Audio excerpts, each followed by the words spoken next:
Todavía Martín Lutero no había fundado los evangélicos. Año 1500, su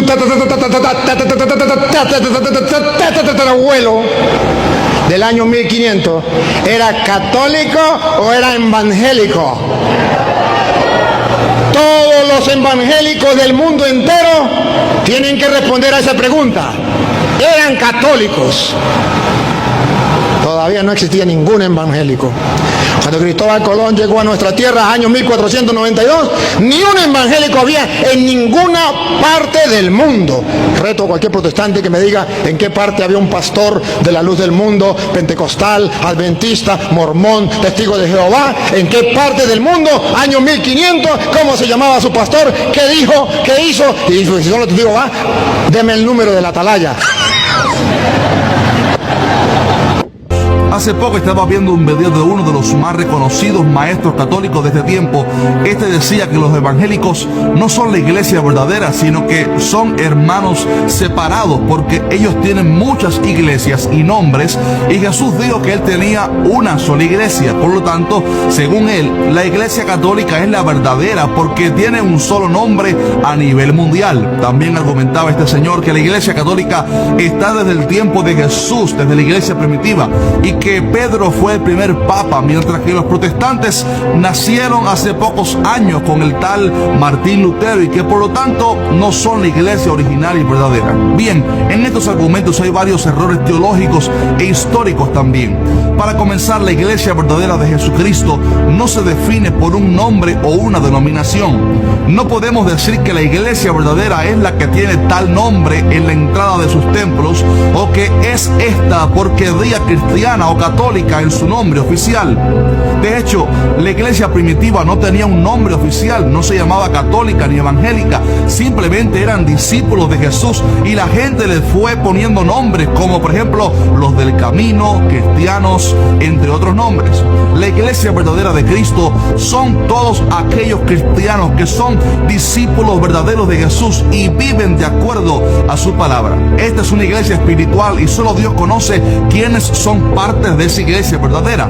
De hecho, Jesús dijo que dentro de su redil había ovejas y cabritos, ovejas y lobos rapaces, trigo y cizaña, dejando ver que dentro de lo que hoy conocemos como iglesia, sea del nombre que sea, hay un grupo que es verdaderamente cristiano y otros que, aunque estén dentro de una supuesta iglesia y se crean cristianos, no son realmente seguidores de Cristo y no han nacido de nuevo. Jesús dijo: por sus frutos los conoceréis. Lo que define quién o qué es la iglesia verdadera de Cristo no es el nombre de la iglesia, sino los frutos que demuestran que alguien está viviendo realmente de acuerdo a la palabra de Dios. Puede que, por ejemplo, haya 1000 iglesias y que cada una de ellas tenga un nombre legal distinto. Sin embargo, en cada una de ellas, si están predicando la doctrina verdadera, hay un grupo de cristianos en cada una de ellas que realmente han nacido de nuevo y viven de acuerdo a la palabra de Dios, y hay otro grupo que simplemente no han nacido de nuevo. Ahora bien, hay iglesias, hablando ahora a nivel de constitución religiosa, que predican la doctrina verdadera de la palabra de Cristo, la que enseñaba la iglesia primitiva del libro de Hechos. Y también hay otras iglesias que enseñan doctrinas falsas, que alejan a la gente de la salvación y que por lo tanto son sectas. La iglesia católica, que tanto se jacta de ser la más antigua supuestamente, no es la iglesia original que fundó Cristo. El hecho de que a nivel judicial y legal sean una de las religiones más antiguas no significa que sea la iglesia primitiva que Jesús dejó operando en la tierra.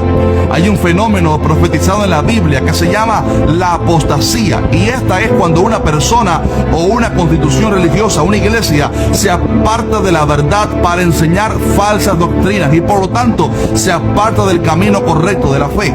Primero de Timoteo 4 dice: pero el Espíritu dice claramente que en los posteros tiempos algunos apostatarán de la fe, escuchando a espíritus engañadores y a doctrinas de demonios, por la hipocresía de mentirosos que, teniendo cauterizada la conciencia, oiga esto, prohibirán casarse y mandarán a abstenerse de alimentos que Dios creó, para que con acción de gracias participen de ellos los creyentes y los que han conocido la verdad. La iglesia católica es una apostasía de de la iglesia primitiva, que después se comenzó a corromper cientos de años atrás, cuando la iglesia verdadera comenzó a contaminarse con las falsas doctrinas y llegó al máximo de la perversión, cuando la iglesia se juntó con la política por orden del emperador Constantino, y desde ahí en adelante comenzó a crecer la secta de los católicos, una religión con orígenes correctos, pero que se desviaron al mezclarse con la política, introduciendo doctrinas que exaltaban a las criaturas por encima del Creador, y además hicieron del evangelio un gobierno político y violento, donde obligaban a la gente a hacerse cristianos y asesinaban a las mujeres y niños de otras religiones, los que se oponían a convertirse al cristianismo de estos católicos. Los cristianos que murieron como mártires, de hecho, bajo el yugo de los romanos, no eran católicos, eran cristianos verdaderos, porque hasta ese entonces la iglesia no se había contaminado con el paganismo, con la política, ni mucho menos con esto llamado catolicismo. Esa es la iglesia católica, estimado amigo, una religión que nació de la iglesia primitiva, pero que se pervirtió y se contaminó con el mundo, la política y la idolatría.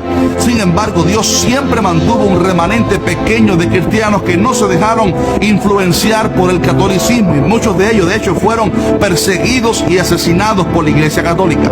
De hecho, Martín Lutero no fue el primero que se rebeló en contra del gobierno católico, sino que en su tiempo y mucho antes de él también habían cristianos que se habían estado alzando su voz y enseñando que la salvación era por fe y no por las obras que exigía el catolicismo.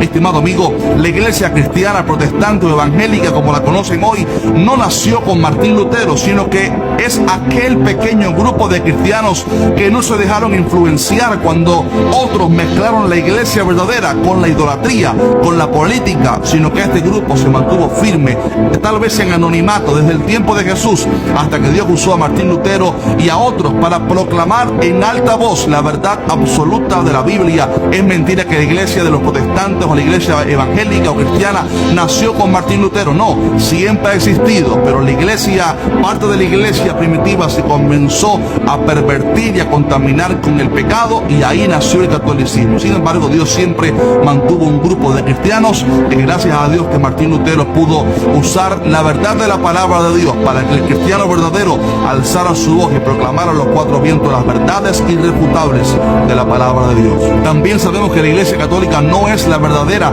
porque sus frutos y doctrinas no se parecen en nada a la iglesia primitiva, ni van de acuerdo con la palabra de Dios.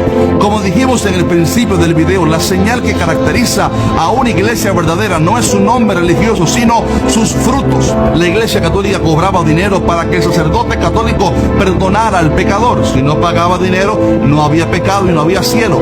La iglesia primitiva no cobraba nada por llevar a la gente a los pies de Cristo.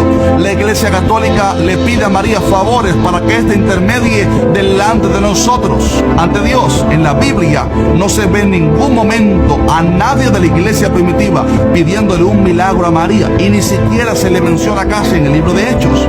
La iglesia primitiva era pobre, pero tenía el poder del Espíritu Santo y se caracterizaba por sanar enfermos, levantar paralíticos y resucitar muertos. La iglesia católica tiene mucho dinero hoy, pero le falta el poder y la unción del Espíritu Santo para predicar el evangelio con unción y obrar señales y milagros.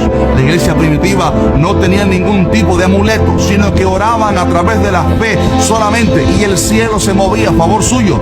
La iglesia católica enseña que hay que tener un rosario de María en el bolsillo para que éste te guarde. Incluso algunos enseñan que es necesario para que seas salvo. La iglesia primitiva predicaba solo acerca de Jesucristo y su obra en la cruz. La iglesia católica lo tiene clavado en una cruz y habla más de María que de Cristo. Le piden más a María que a Cristo y besan más la foto de la Virgen que del Salvador. La iglesia católica enseña que el Papa es infalible y que no se equivoca, pero la iglesia primitiva enseñaba que todo hombre es imperfecto y que solo Jesús fue infalible. De hecho, el supuesto primer Papa, el apóstol Pedro, fue confrontado por Jesús en más de una ocasión, y muchos años después el apóstol Pablo lo confrontó frente a todos, porque el apóstol Pedro estaba actuando con hipocresía. Obviamente no era infalible.